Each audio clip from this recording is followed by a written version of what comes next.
up, y'all? Mrs. Z Nation, aka Savage Armor Jones Giraffe. Welcome to another episode of the Haters Guide.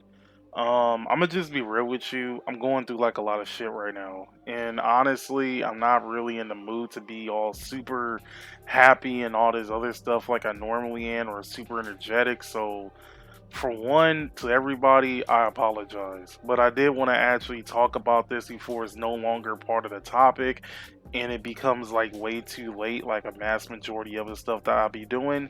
But anyway, today I wanted to talk about my predictions of the ban list, aka not another English restriction prediction ban list or whatever you want to call it.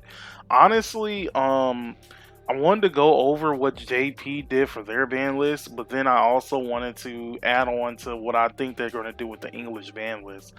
Honestly, I'm not going to go too like super deep into it because we obviously know the hits that needs to get hit, but we know for a fact that Bushiroad isn't going to hit all of them.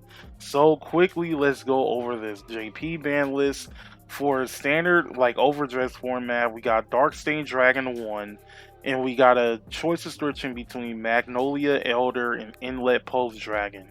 Then in V Premium, we got Koku Band because I'm not pronouncing that whole ass name because it's so hard to pronounce, and Nizari Band in Premium format. Now, of course, like a lot of people were kind of mad about this ban list, so let's quickly go over it. I don't necessarily know anything about overdress format, not to a full extent. I'm still learning the format because I didn't really pay too much attention to it, and I really didn't plan on paying too much attention to it until Mega Colony got their own ride line. But there's like a lot of interesting things that came out of overdress, so I decided to give like my shot at it and whatnot. And also, I kind of wanted to pick up a lot of stuff before stuff starts going up in price and becoming unaffordable at that particular point. So let's just say my knowledge of overdress like meta is limited. So I don't necessarily know why Darkstain Dragon went to 1. I don't necessarily know what caused him to be such a broken card. So I'm not really going to spend too much time on him. However, as a person who does play Magnolia, and yes, I played it when it first came out because obviously I need to play every Stoicheia clan as Mr. Zoo Nation, but that's besides the point. Magnolia Elder and Inlet Pulse Dragon being choice restricted was probably dumb, and it's not necessarily me defending the deck. I honestly do believe that this combo was dumb as hell, but what makes it like a bad choice restriction is that they could have easily fixed Inlet Pulse Dragon by simply making an errata. They could have errated the card so that the second effect requires a Flagberg Vanguard as well, and then you won't have this issue reoccurring anymore. Because here's the thing, this ban was choice restricted with Magnolia Elder, but if I would, let's just say I was to actually make a Magnolia deck without playing Magnolia Elder, I can basically do that and still be able to use Magnolia with Inlet.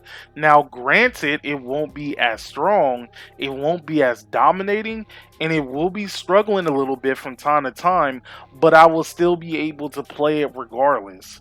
So, that's why I was all like, this was kind of sort of a bad thing because not only that, we also still going to have more ride lines come and go.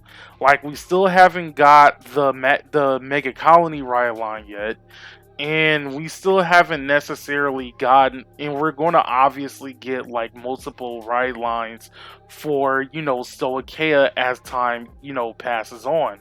So my thing is, eventually we're going to run into this problem again, where there's going to be another non-Flagberg deck actually abusing the hell out of Inlet Pulse Dragon. And we're just going to be back to square one. So that's why I was all like, instead of trying to wait for that to happen and making the same mistake twice, why don't you just make it to where Inlet Pulse Dragon's second ability also requires you to have a Flagberg Vanguard. Now granted, this is going to be kind of a hit to like premium players though, but if that's the particular case you need to go through, then so be it. But outside of that, outside of that, I think that was actually a good choice to run because Magnolia did become like pretty strong, pretty fast, and it was kind of almost impossible to actually go against it from time to time.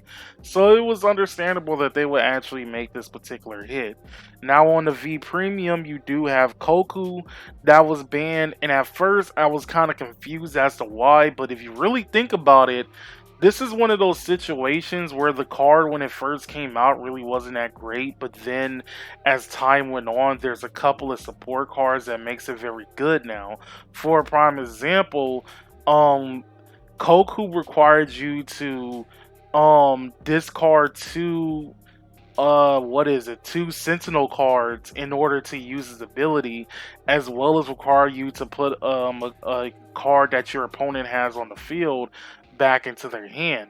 The issue that's now occurred is two particular things. One, there is a card that forces your opponent to call a card from hand onto the field, and you also have the fact that stuff like Shiranui and Hanzo has the ability to make multiple markers in one particular turn.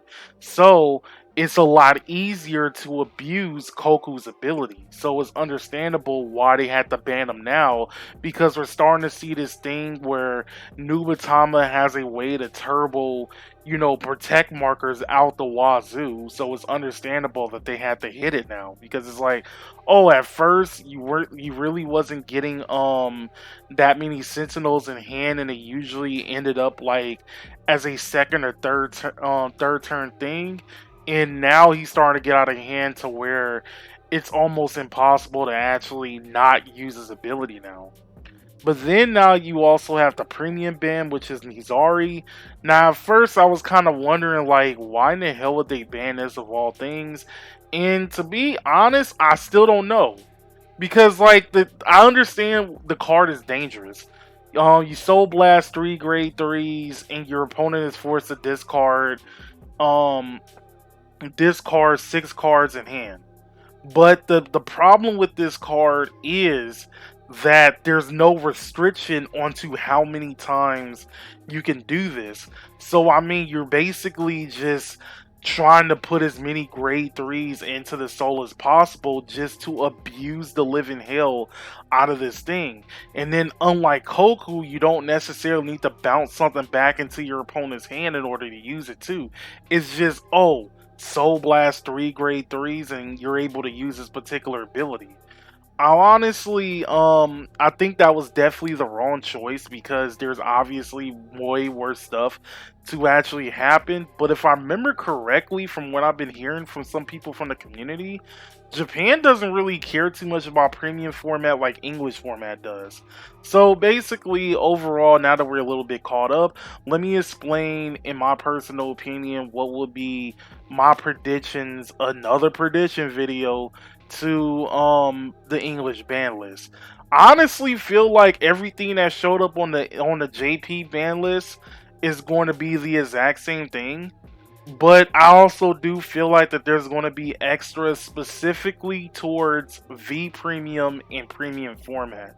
V Premium, I'm not going to go into too much because I don't necessarily play the format that often, as I don't really have too many people to really play it, so I don't really pay too much close attention to it. But I've been hearing a lot from a lot of people that what is it? That Prisms was a thing that was causing issues still, despite that the last ban list actually, hit them and whatnot. So I can definitely see them hitting something in Prisms. I just don't know what, because I haven't really looked at the deck in action, nor I don't necessarily care too much about V Premium.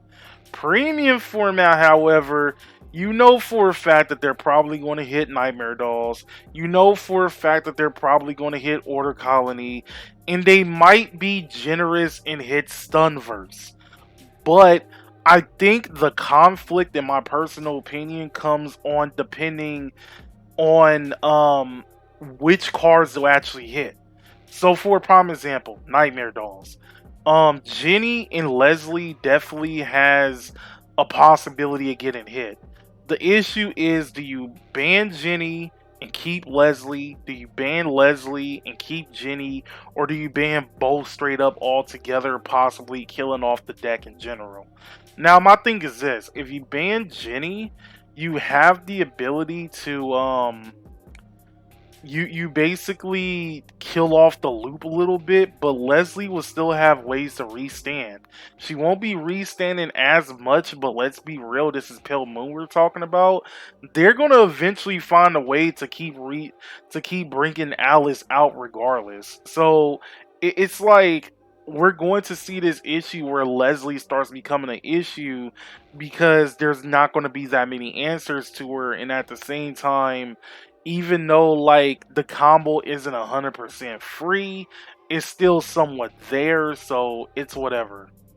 But then you have Nightmare Doll Leslie where she gets banned, where yes, you now stop the constant restanding for free, but then Jenny is just going to find another card to abuse, which I'm not going to say is going to be the hardest thing, but you also got to remember that, again, this is Pale Moon we're talking about.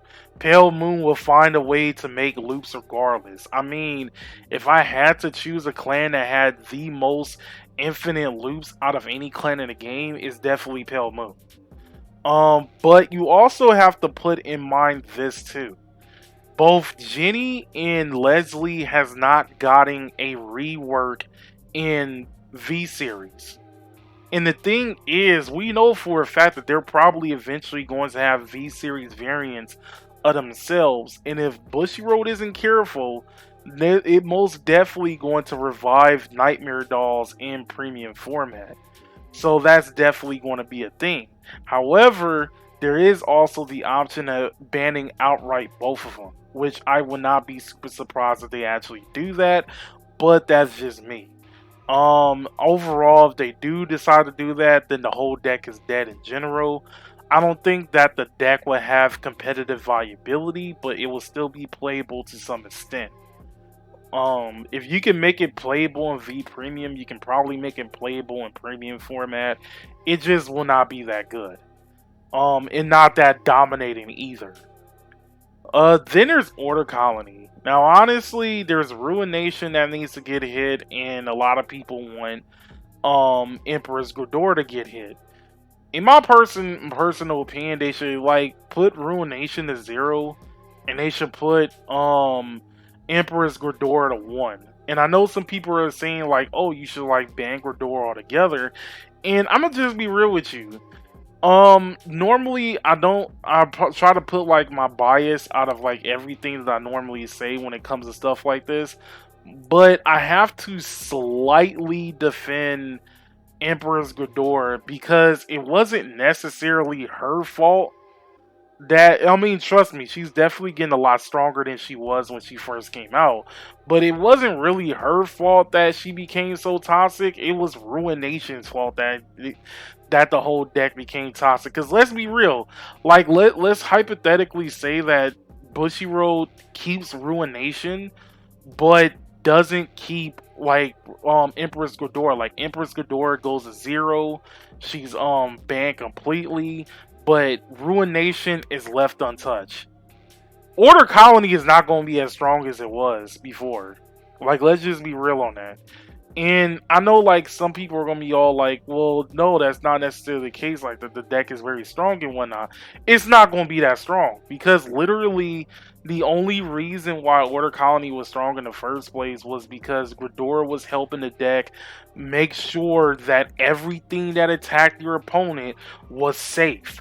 And yes, while like a lot of the order cards was like a huge issue and was basically carrying the attack the massive attack power that the deck was actually holding, you also got to remember that like most of that shit would just get hit going against stuff like Kagero and going against stuff like Link Jokers and all this other stuff. It's all like when you go against decks like those where they have access to stuff like the Nile Griffin, your shit's gonna get hit. Like, let's just be real on that. It's just gonna get hit. It's all like, oh, You're over 50k, or I don't care, just denial Griffin his ass. But with Ghidorah, she basically just said, "Oh, no G Guardians, and you can only call stuff from hand, and you can also like, and it also stuns both Vanguard and Rear Guard. So you have like a lot of stuff, to look out for and whatnot." But my thing is this. My thing is this: if Ruination was really that good, you would have seen Ruination decks in other clans besides Mega Colony. Well, how come there isn't a Ruination version of Great Nature? How come there isn't a Ruination version of, Grand Blue? How come there isn't a Ruination version of Aqua Force or even Neo Nectar? Why isn't there a version of Fabricated Dragon of Ruination and all these other clans, but it's only staying in Mega Colony? It's because specifically Ghidorah. But at the same time, I don't think Ghidorah needs to get completely banned because some card just wanted to fuck up everybody's day and whatnot. But that's besides the point. But anyway, I could definitely see that being a thing. Either Ghidorah's gonna get banned or she's gonna get put to one. And then you also have Ruination that more likely is either going to be untouched or not banned in general. And then of course you have Stunverse. I don't think they're really going to do anything to Stunverse. It's not the main problem right now. It's Nightmare Dolls and Order Colony. So I can definitely see Stunverse being untouched. And there's another card that people wants to get hit, which is Flash Ripple Odyssey. Which is another, or Odysseus. I forgot if it's Odyssey or Odysseus. I'm not looking at the card right now. But anyway, basically the reason being is because of the new Ripple support that's coming out in Clan Collection Volume 5 and Volume 6. That's making Ripples basically become 2015 all over again. Wait, was it 2015 or 2016? I don't remember. I think it was 2016. But I'm gonna just go with 2015 for right now. Yeah, we're just basically going to be seeing 2015 Ripples again, and it's like slightly worse, and people just want that shit to get hit now. But I don't think it's going to get hit at all. A lot of people bought out Flash Ripple Odyssey, so that's the thing. But outside of that, like, I don't think it's going to get hit because the thing is only going by theory, crafting, and whatnot. It's not going by actual matches or anything else like that. So I don't necessarily see it getting hit at all.